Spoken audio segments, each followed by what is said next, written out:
Goeiemôre, dit is vanoggend Woensdag die 26ste Maart. Kom ons bid saam. Here, gee ons U kennis en wysheid. Here, gee ons die insig en onderskeidingsvermoë om te kan onderskei tussen betroubare inligting en inligting wat nie betroubaar is nie.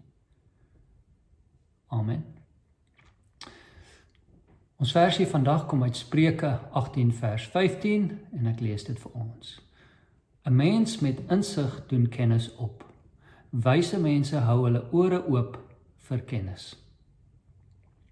Hierdie versie skets 'n beeld van die aktiewe soek na kennis en wysheid. Wysheid kom nie van self nie. Dit vereis 'n ingesteldheid en dit vereis dissipline. Ons lewe vandag in 'n wêreld met 'n oorvloed van inligting. En ons moet insig en onderskeidingsvermoë ontwikkel om te kan onderskei tussen wat tel as kennis en wat tel nie as kennis nie. Hoe weet ons of dit wat ons weet betroubaar is? Volgens Spreuke moet ons ons ore oophou vir kennis. Dit beteken dat nuwe inligting, dit wat ons dink ons weet, kan verander. So die opbou van kennis en wysheid is 'n proses. Dit is nie iets wat ons besit nie.